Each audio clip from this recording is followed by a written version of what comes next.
So the answer to the question was what inspired me to focus on this, and there's several ways to answer that question, I suppose. I've always been very interested in culture, particularly because we come to it very innocently as audiences, but culture, pop culture, is political. It's coded with political messages, and we go to it quite, not naively, but I think innocently is the right way. And I've always had an interest in that. That's number one. Number two, I'm also very exhausted by the idea that the West is the center of the world. And as influenced as we are by Western culture, and I certainly am, and I think many of us here would agree that we are, it is not the center. And if you don't live in the West, then you know that. You have access to Indian films, Pakistani music, Egyptian TV, you have access to so much, and you know that the world is multipolar. It's not unipolar. And so I wanted to focus on that. I wanted to look at Asia and the way in which Asia is changing the field of pop culture. So Turkey, which has a very quite a close connection to Pakistan, is interesting because it is a country who has political design, certainly. Erdogan imagines himself as the leader of Ottomania and sees himself as a new king of the Muslim world, a new guide and spiritual leader of the Muslim world. That is reflected and not reflected in the shows, and I'm interested in that. As for the background, my father was very interested in pop culture, and I watch films the way I do because of my father, because he loved to watch films and he liked to discuss them quite seriously. When he was young, I mean, Bhutto is here, and they used to put together a magazine, which they did. Oh, maybe you have one. Oh, hang on. Okay. So, I mean, this is very lucky. I didn't plan this, but when they were teenage boys in Karachi, they used to print this magazine called Venceremos, yep, inspired by Che Guevara. And you know, what is that except culture, the spread of culture and the spread of different narratives? And you know, he took that with him everywhere he went. So I grew up in Syria in exile with my father, and he used to listen to Ho Jamalo. Abida Perveen's music used to be played at home. So this idea of culture as frivolous, I never accepted. Culture is political, it's meaningful, it's how we see ourselves in the world. So that's why I wrote this book. I'll share a little story with you. So this was 1968, and me and Yusuf Talpur, we met your great father, Bhutto. And of course, I was an activist in those days. And so we had a long meeting, and your grandfather was reluctant to show me his library, but I insisted. I finally saw it, 70 clips. So then, as we were leaving, he said, "Come on, let me show you something." So he took me to the outside, within your corridor, within the home. There was a little hut in the corner. And he said, "Let me show you something." He wanted me to introduce me with your father. Your father had a little hut, and Bhutto Sahib said, "Let me go and introduce you to my Shahrukh." He thinks he's Shahrukh, but he was not there at that time. Yeah. But I think he would stay in the main, home, and then he'll spend a lot of time out there in the little hut in the corner. Yeah. So that's 1968. Oh, So you may not know that. No, I wasn't born then. Yeah. But so but that's thank you. what he used to think, even at that time, that you're Shahrukh. Thank you.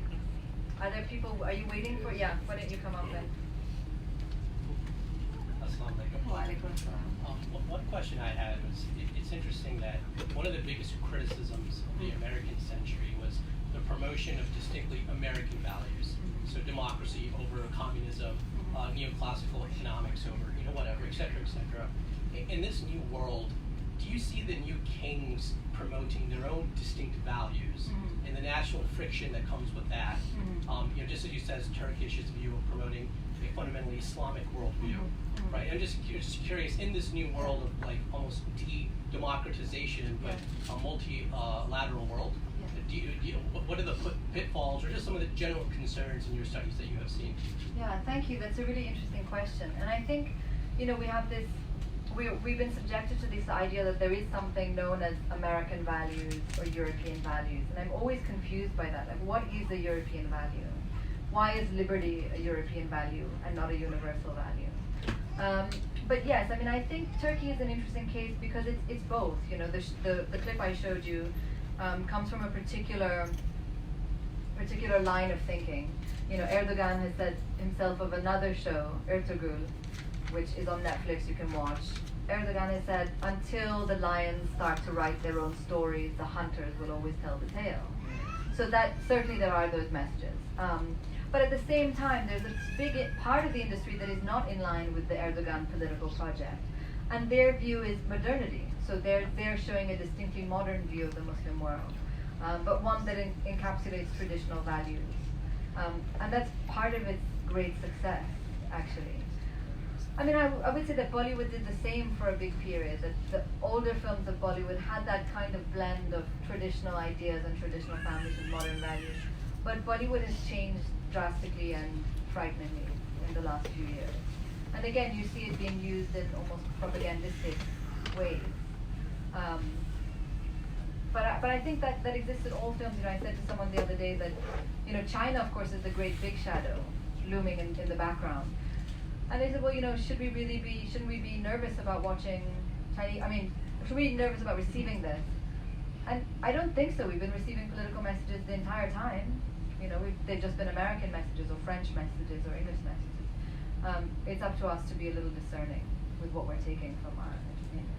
And even like apolitical things, right? Like you mentioned the example of the Peru men, it's okay to cry. Yeah. Right? That's a cultural norm. Yes. Right? That's being kind of promoted to a degree. Exactly. I mean, Shahrukh Khan said to me that everywhere he goes in the world, that there's like 8 or 10 German grandmothers who follow him around, and they just, wherever he's filming, they're there in the background smiling at him, and they don't bother him. They just go there, and part of how he understood it, or he was told by other people in Germany, that they felt as a society they were so wound up, tightly wound up, and it was Bollywood films that allowed them to cry.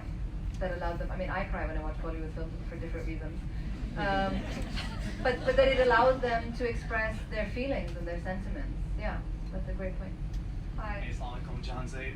Question around culture, pop culture, as you said, transcends into politics and creates a different dimension. What's the role of a cultural icon or a pop culture star now, given the atmosphere we're in right now? What kind of role and responsibilities do they have to portray the culture or their values? That's interesting. I mean, that's really, I feel like that's more an American question, isn't it, in a way? Like I'm just waiting for somebody to do a study on like capitalism and the Kardashian family or something. But yeah, that's a larger question, I guess, of celebrity and what cultural values the celebrity encapsulate. I mean, part of that is also what you said. It's a old-fashioned kind of patriarchy, isn't it, of masculinity and of strength and having everything. But I hope it's breaking down. I mean, one of the strange things in the Korean example is that Korean stars are very heavily controlled because of this, because they are supposed to encapsulate a mythology rather than an idea. So they go through this factory system where hundreds of thousands of dollars are spent on the training of a Korean pop star for up to 5 years before you've ever even heard of them. They're taught how to stand, how to sit, how to talk. They're taught different languages, how to dress. And then when they are unleashed on the world, they operate really, not as human beings. So one of the things they were banned from doing was using public toilets because people couldn't think that they were ordinary humans. They had to have this kind of weird aura around them. So I think the idea of celebrity itself is so bizarre and false that it can't possibly, it can't really be a great conduit for interesting values at least.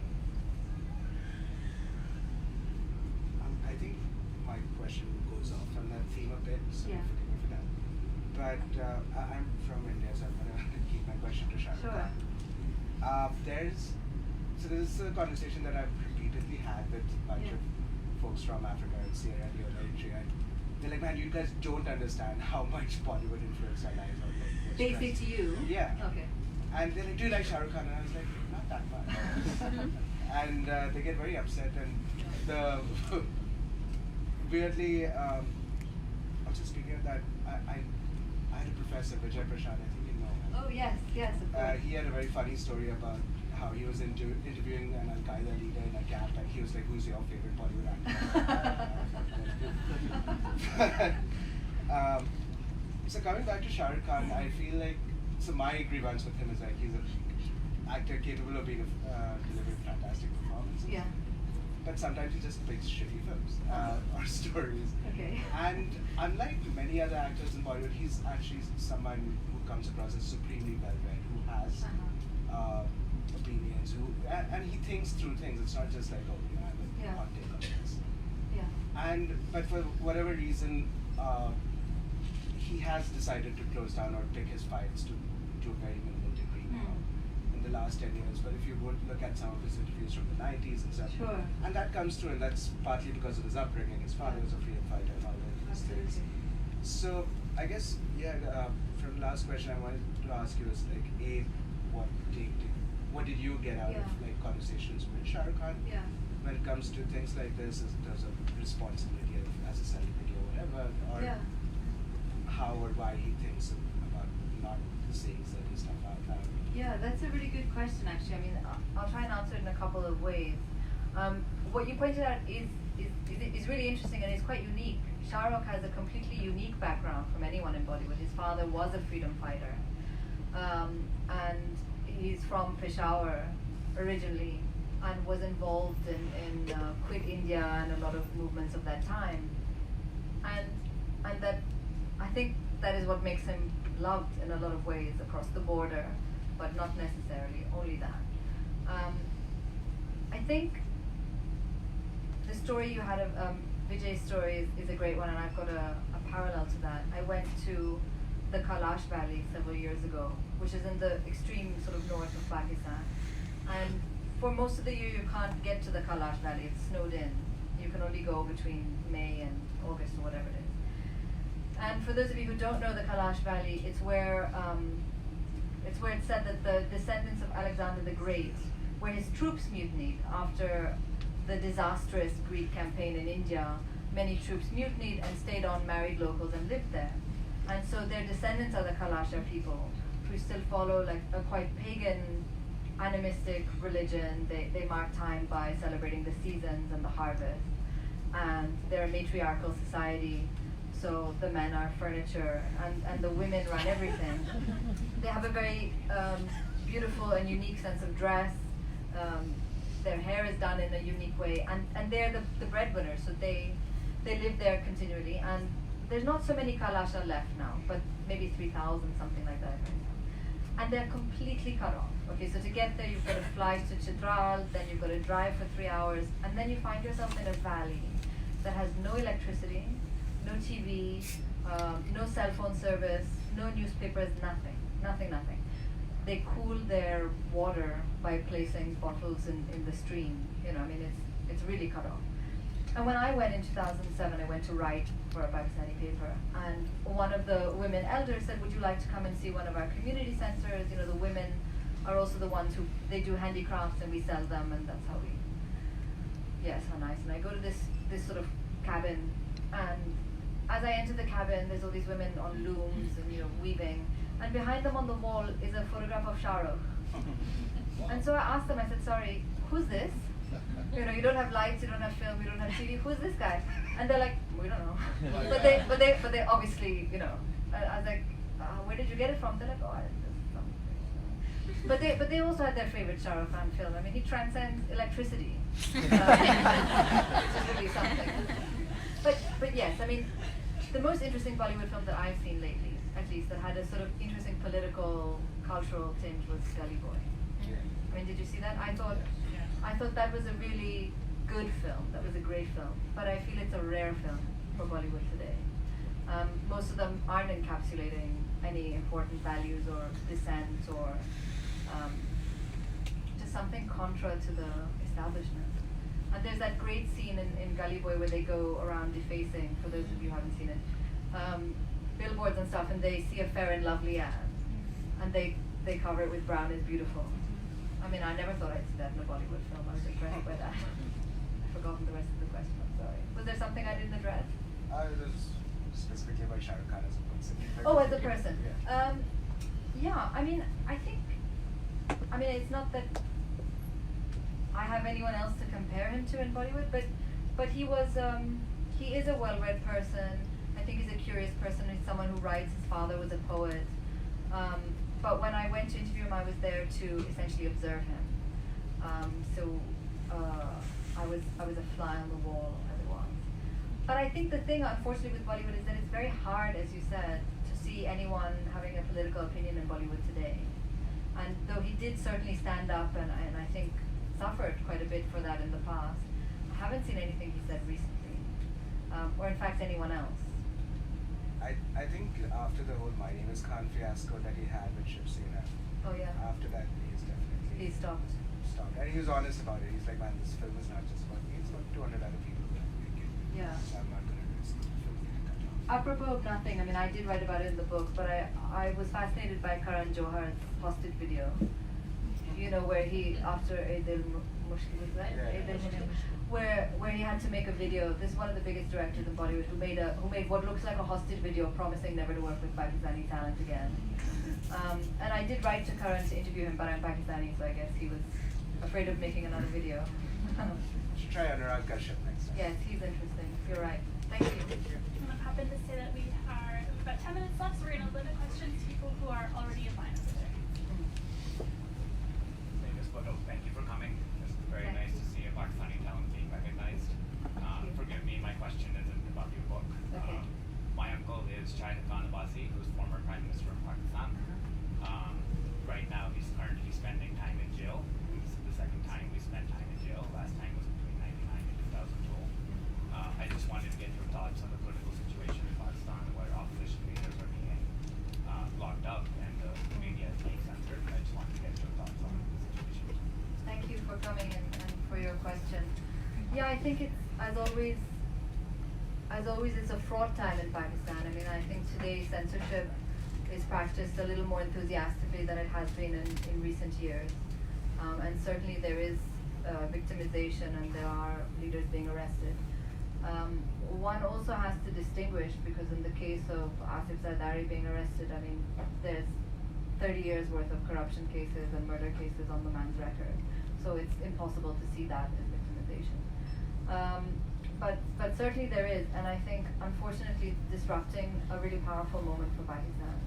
And I think Pakistanis have always been incredibly brave about their opinions and about engaging in conversations that are against the government. And it's disappointing to see that being stopped, whether online or on the streets. Yeah. Thank you. Yeah, my name is Saqib Shah.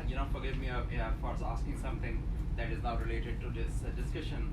We are just desperately, waiting for you to join politics. So when will that exactly happen? Do you know that? I don't exactly know that. I've always said, I mean, I am very interested in politics and I consider myself a political person. But I don't think what I do is apolitical or unpolitical. I think it is quite political. The only difference is that I don't hold an office. And that allows me a certain freedom to say what I think and feel, really. When will you run for an office? Oh. Yeah, so that is exactly what I was trying to ask. Oh, okay. So, I don't have any plans at the moment. okay. Thank you. Yeah, my name is Ahmad Nagari, and I'm thankful to you for being here, and it's my, what you say, available experience. I have a question. I think you are very much fascinated with anthropology. You like the cultures, and we all agree, the cultures are sort of alike. Which culture has the most fascinated you? And you said that K-pop has a coded message. Yeah. Are those messages negative too? And how they just like influence the society? Yeah, thank you. That's a very good question. K-pop's messages are conservative messages. So they are messages of family, of community, of working hard, studying hard, respecting your elders. There's a band trying to break it into America called NCT 127 lately. And I was just looking up their song names, and they're like the sweetest song names you can think of. One is called Simon Says, and the other one is like How Are You Today, and you know. So they're not disruptive in the sense of how we're used to thinking that music can be sometimes. They're oppressively positive in terms of its messaging. And the second question, I mean, I've always been interested in culture just globally, worldwide. I'm fascinated by it. But one of the things I wrote about in the book, and that I wrote about even as a university student, is Pakistani culture and how its resistance and political dissent has been coded in. And the story I always like to tell for people who might not know this is in the 1980s, when Pakistan was under its most oppressive military dictatorship. We had a CIA-backed dictator named General Zia-ul-Haq who brutalized society. So Zia-ul-Haq made amputation the punishment for theft. And in all of Pakistan, he couldn't find anybody to carry out an amputation. After every single doctor just about in the country refused, they went to butchers and said, will you carry out? And the butchers refused. Just to give you a sense of Zia-ul-Haq's terror, yes, and brutality of the country. And it's at that time that you have incredible art in Pakistan. So Faiz Ahmed Faiz, it's at that time that he writes Hum Dekhenge, which is a poem about the falling of tyranny and the erasure of dictatorship. And Faiz paid for that. Faiz was forced to leave his country. He went to Beirut. He lived in Lebanon. And even after Faiz paid for that, Iqbal Banu stands up on a stage in Lahore and sings that poem in front of a crowd. And for that act of defiance and resistance, Iqbal Banu's career was effectively ended by the dictatorship. So that's one culture that I've always been fascinated by, and it not just its bravery, but its cultural value. I mean, those are beautiful artists as well. Thank you, and another request, please come back. Okay, thank you. I will. Hi. So my name is Survi and I'm from India, Delhi. Hi. I was reading your book and I also was having discussion with my uncle, and we were trying to understand that, why look at Bollywood now? It's been there, it's been popular. You mentioned also, and we know that how Raj Kapoor was popular, and so many different actors throughout its history. So why look at Bollywood now? Yeah. And that is one. And second is, again, did you not want to look at Pakistani dramas? Yeah. So those are both very good questions. So I did write briefly about Pakistani drama, but the publishers